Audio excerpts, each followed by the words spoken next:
신령과 진정으로 예배하는 여러분 모두에게 영혼이 잘된 같이 범사가 잘되고 또 건강한 복이 충만하시기를 주님의 이름으로 축원합니다.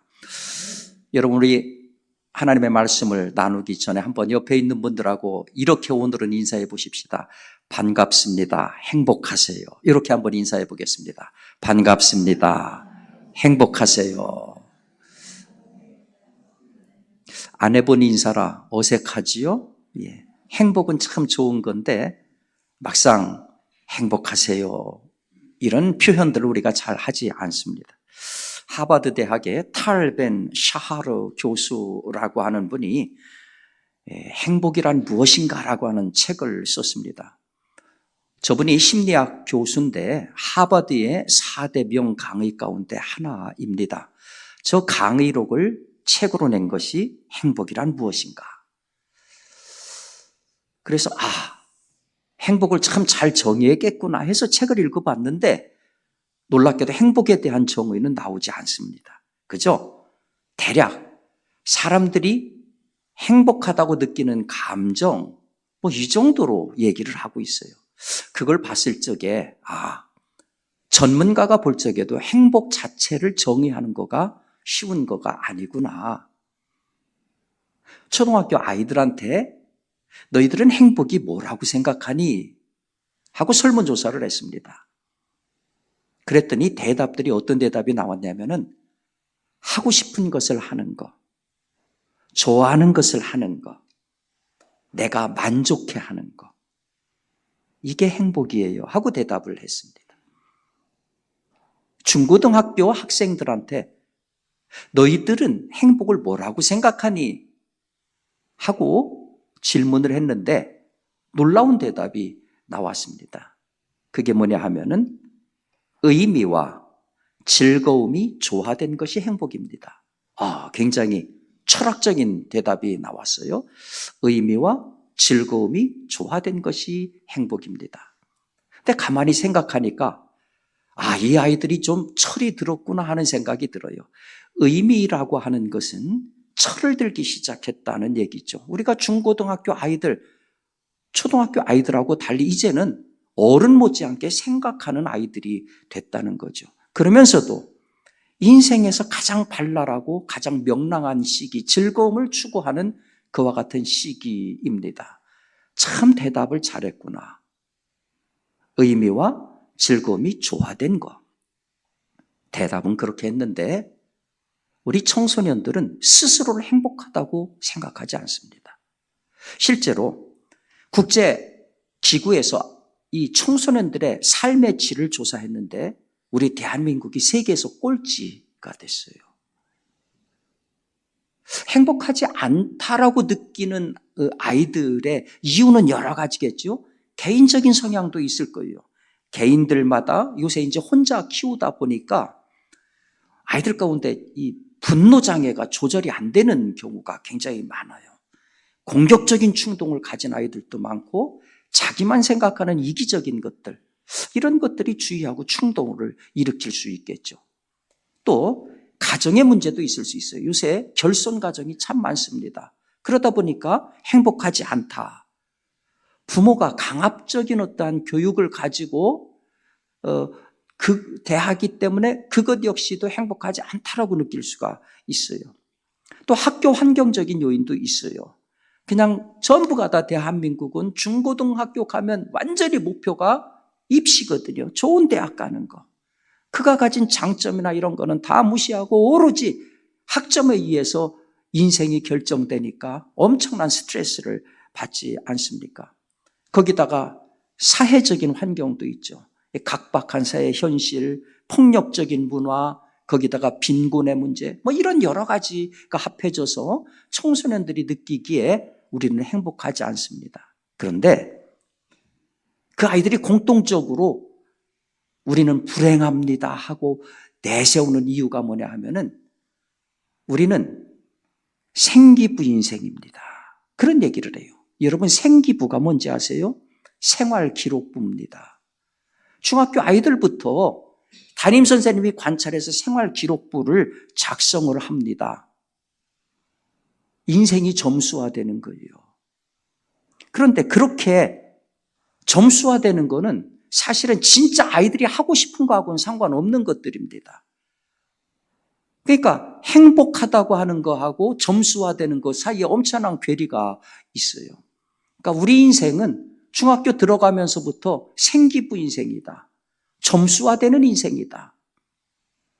어떻게 보면은 우리 한국의 청소년들은 아예 제도적으로 행복하고 거리가 먼 시기를 지내고 있는 것이 아닌가 그런 생각이 듭니다. 그러면 우리 장년들 어른이 되면 행복한가? 미국 다트머스 대학하고 영국의 워릭 대학교 경제학 교수들이 공동으로 5년 동안 41만 6천 명을 대상으로 행복에 관해서 조사를 했어요. 연령별대로 쫙 조사를 했는데 공통적인 거가 뭐냐 하면은 40대에서 50대가 U자형으로 그려진다는 거예요. 다시 말해서 행복의 지수가 가장 밑으로 내려오는 거가 40대에서 50대들이라는 거죠. 이게 전 세계의 공통입니다. 특별히 한국은 U자형보다도 더 밑으로 쭉 이렇게 하락하는 모양새가 그려집니다. 지금 여러분들 저 그래프를 보시면은 눈에 잘 들어오실는지 모르겠습니다만 한국은 U자형에서도 40대, 50대가 더 밑으로 쭉 내려오고 있어요. 여러분 아이러니하지 않습니까? 우리 인생에서 40대와 50대는 어떻게 보면 사회적으로도 안정된 때고 경제적으로도 소득이 높은 때입니다. 그런데 삶의 만족도는 최하위라는 거예요. 흥미있는 것은 영국 에딘버러 대학의 알렉산더 와이스 교수가 유인원들도 중년의 위기가 있나, 오랑우탄이나 침팬지 같은 것들, 유인원들도 있나 하고 조사를 했는데 결론이 뭐냐 하면은 침팬지 나이 27.2살, 오랑우탄 나이 35.4살, 이 사람의 나이로 따지면 그게 40대, 50대에 해당이 된다고 해요. 근데 거기에서도 사람처럼 똑같은 U자형이 만들어지다는 거예요. 유인원들도 똑같이 사람처럼 이렇게 40대와 50대의 행복 만족 지수가 가장 낮더라 하는 거죠. 우리 중장년들한테 언제 행복하냐라고 설문조사를 해봤더니 여행 갈 때, 여가 활동할 때 행복하다고 그랬어요. 공통점이 뭡니까? 집 밖에서 행복하다는 거예요.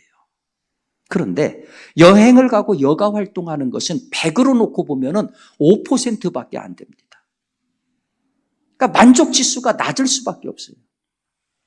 반면에 그럼 불만족하고 행복하지 않다라고 느낄 때가 언제냐? 그랬더니 육아, 아이들 키울 때, 그리고 가사 활동할 때. 이런 것들은 거의 집안에서 이루어지는 것들이고 놀랍게도 시간으로 따지면 100에서 거의 90%를 차지하는 겁니다.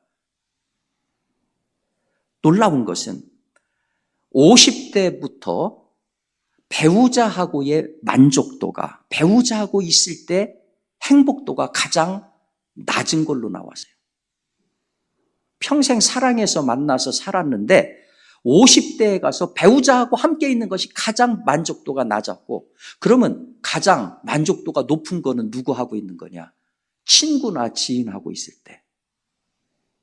그런데 재미난 거는 가장 큰 위기가 닥쳤을 적에 가장 큰 위로를 주는 대상이 누구냐를 조사했더니 놀랍게도 배우자였어요. 그러니까 참 인간이 묘한 존재지요.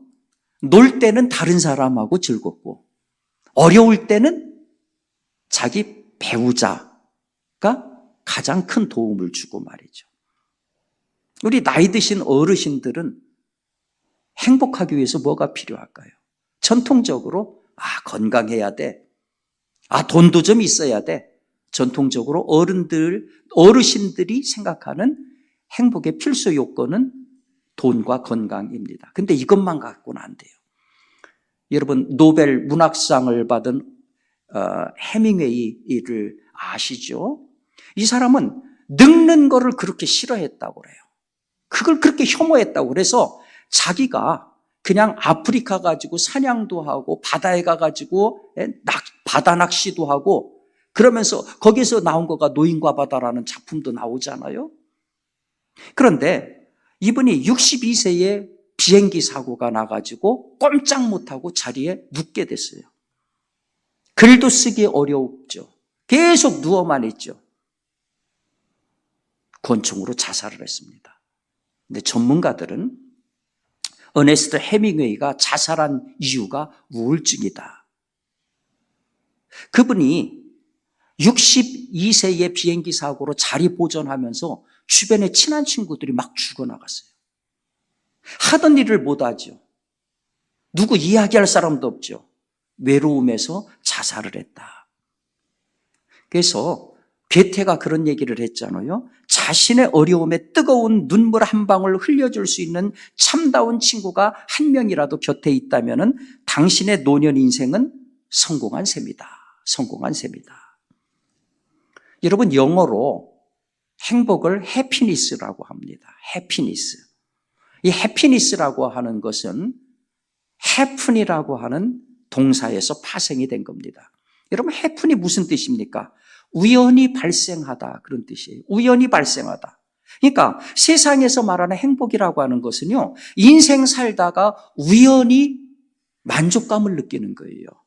그 우연히 만족감 느끼는 거가 어떤 순간이라고 특정할 수가 없어요. 그리고 개인마다도 다 다른 거죠. 한때 행복하기 위해서 모두가 공통적으로 돈이 써야 돼, 그런 얘기들을 했어요. 그런데 영국 경제학자인 리처드 레이몬드라고 하는 사람이 행복의 함정이라고 하는 책을 썼는데, 부제가 뭐냐 하면은 가질수록 행복은 왜 줄어드는가, 그런 부제였어요.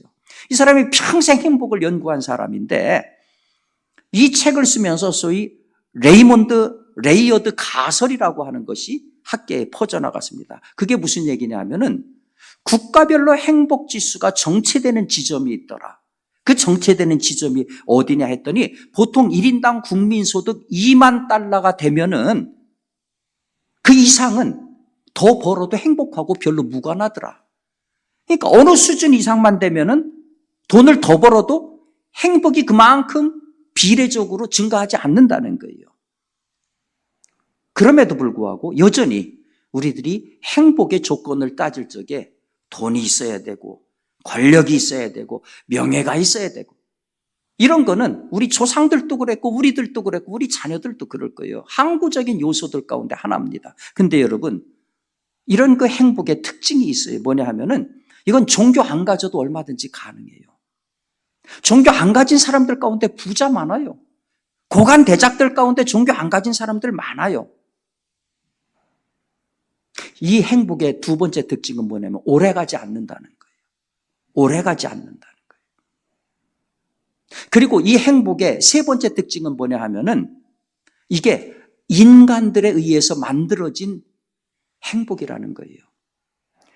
이 동질의, 인간이 사는 동질의 세계 속에서 만들어진 행복이다라는 거예요. 그렇기 때문에 달리 말해서 살아있을 때만 가능한 행복이다 하는 거예요. 그런데 문제는 뭐냐 하면은 우리 인생이라고 하는 것이 이 생으로 끝나는 것이 아니다라는 거죠. 성경은 전혀 다른 이야기를 합니다. 죽음 이후의 삶이 있느냐 하는 이 부분에 대해서 많은 분들이 걸림돌이 됩니다. 이 생에서 인생은 끝나는 것이다 라고 믿는 분이 의외로 많이 있습니다. 그거는 성경에서나 너희들이 얘기하는 것이다. 이 생에서만 끝나는 것이다. 이런 분들이 많이 있는데요. 그런데 성경이 아니더라도 죽음 이후의 세계에 대해서 많은 이야기들을 해줍니다. 여러분, 레이몬드 무디 박사라고 하는 분이 있어요. 이분이 버지니아 대학의 철학 교수였는데 어느 날 동료 교수 하나가 죽었다 살아나는 경험을 합니다. 소위 임사체험, Near Death Experience라고 하는, 죽었다가 살아난 거예요. 그렇게 그 경험을 하고 나서 이 사람이 놀랍게도 삶이 180도 바뀐 겁니다. 그렇게 사랑하고 그렇게 봉사하는 삶으로 바뀐 거예요. 너무너무 신기했습니다. 도대체 뭐가 있길래 저렇게 사람이 바뀔 수가 있나. 그래서 이 레이먼드 무디 박사가 의학을 공부했습니다. 그리고 의사 면허증을 땄어요. 그리고 미국에 있는 전국 병원에 저런 사례들, 임사체험 사례 150건을 전부 수집을 했습니다.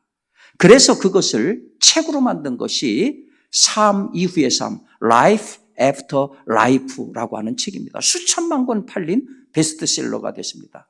거기 모두 임사체험의 사례들이 다 나와 있는데 그중에 하나를 제가 소개할게요. 물을 먹으려고 마루로 나서는 순간 장이 파열했다. 마루에 쓰러지면서 두둥실 뜨는 기분이 들더니 아름다운 음악 소리가 들려왔다. 내 주위에는 핑크색 안개 같은 것이 휩싸이기 시작했고 나 자신은 아무런 거칠 것도 없이 밖으로 흘러나갔다. 한참 가다 보니 투명하고 휘황한 빛이 앞에 나타났다. 참으로 아름답고 맑고 빛나는 빛으로 지상에서는 도저히 볼 수 없는 빛이었다. 빛은 나의 마음을 향해 나를 사랑하느냐고 물어왔다. 그러면서 나를 정말 사랑한다면 다시 돌아가 살아서 다른 사람들을 사랑하며 살으라고 요청하였다. 이 모든 과정을 통해 나는 말할 수 없는 애정과 긍휼의 분위기에 휩싸였다. 임사체험한 사례입니다. 그런데 임사체험 150건 거기에 나온 모든 것들을 보니까 공통점이 있어요. 첫 번째는 죽은 자가 유체이탈을 합니다.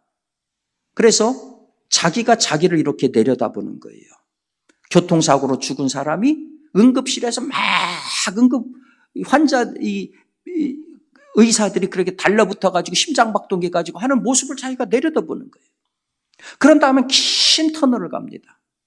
세 번째는 긴 터널의 끝에서 눈을 뜰 수 없는 환한 빛을 만나게 됩니다. 그러면서 그 빛으로부터 세상에서 어떻게 살았는가 질문이 쏟아집니다. 그런 다음에 깨어나가지고는 이 사람이 180도 변화된 삶을 산다. 이게 바로 임사체험을 경험한 사람들의 공통적인 특징이더라는 거죠. 여러분, 성경만 이야기하는 것이 아니라 성경 밖에서도 죽음 이후에 세계가 있다. 죽음이 끝이 아니다. 라는 이야기를 합니다. 그렇다고 하면은 우리가 그렇게 금과 옥주처럼 여기는 행복이라고 하는 것도 다시 생각을 해야 되겠죠. 진정한 행복이 뭐겠어요? 진정 이 땅에서만 보장하는 행복이 아니라 이 생 너머까지도 보장할 수 있어야 그것이 행복이다 하는 거죠. 그런 면에서 기독교가 말하는 행복은 굉장히 독특한 겁니다. 우리 기독교에서는 행복을 해피니스라고 하지 않고 블레싱이라고 합니다. 블레싱. 우리말로 옮기면 축복, 복 그런 의미가 되겠죠. 그런데 이 블레싱이라고 하는 말은 블리드라고 하는 동사에서 왔어요. 블리드가 뭐냐? 피를 흘리다 하는 겁니다. 매우 특이하지 않습니까? 피 흘리는 것은 되게 비극적인 거죠. 그런데 비극의 상징인 피 흘림이 오히려 축복이다? 사실은 여러분이 블레싱 안에 기독교의 아주 중요한 비밀이 숨겨져 있습니다. 우리가 믿는 하나님은 두 가지 속성을 가진 분이죠. 공의의 하나님, 죄를 용납 안 하는 하나님입니다.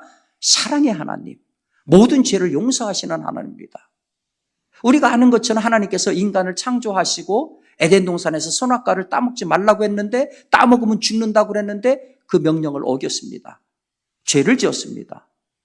반드시 죽는다고 했으니까 죽여야 됩니다. 하나님은 공의의 하나님이시기 때문입니다. 그런데 또 다른 하나님의 속성이 뭡니까? 죽이지 않고 살려야 됩니다. 사랑의 하나님입니다. 이 모순 가운데 하나님이 서 계십니다. 이 모순과 딜레마를 어떻게 극복할 것인가? 그 하나님의 해결책이 바로 예수 그리스도였습니다. 예수 그리스도에게 우리의 죄를 대신 물은 겁니다. 그래서 우리가 죽을 죽음을 그분에게 대신 죽여버린 겁니다. 그분이 대신 죽음으로써 비로소 우리에게 생명이 주어진 겁니다. 그렇기 때문에 피 흘림이라고 하는 것은 비극의 사건이 아니라 축복의 사건이고 구원의 사건이다 하는 거죠. 오늘 성경은 뭐라고 얘기합니까? 하나님이 세상을 이처럼 사랑하사 독생자를 주셨으니 이는 저를 믿는 자마다 멸망치 않고 영생을 얻게 하려 하심이라. 그러니까 우리 기독교가 말하는 행복이라고 하는 것은 이 땅을 살아가는 동안에 하나님이 우리와 함께 하셔서 평안의 복과 형통의 복과 건강의 복을 주시는 것, 거기서 끝나는 것이 아니라 이 땅을 떠난 다음에는 영원한 세계로 우리를 인도해 드리시는 것. 근데 이 행복은 인간 세계에서 만들어질 수 있는 것이 아닙니다. 오로지 하나님만이 주실 수 있는 복이다 하는 겁니다. 이 복이 나의 복이 되기 위해서는 조건 한 가지가 있어요. 예수를 나의 구주로 고백하는 것입니다. 그럴 때에 영원한 생명과 영원한 행복이 우리에게 주어지는 것입니다. 오늘 말씀을 나눈 우리 모두가 예수를 나의 구주로 확실하게 고백해서 이 하나님이 주시는 행복의 소유자들이 모두 될 수 있기를 주님의 이름으로 축원합니다.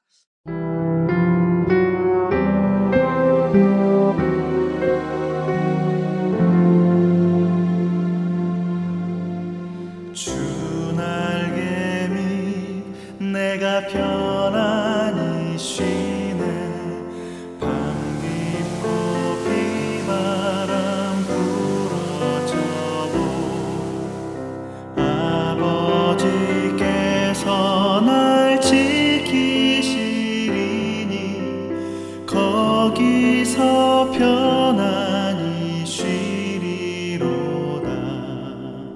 주 날개 밑 즐거워라. 그 사랑 끊을 자는요. 주 날개 밑 내 쉬는 영혼 영원히 거기서 살리.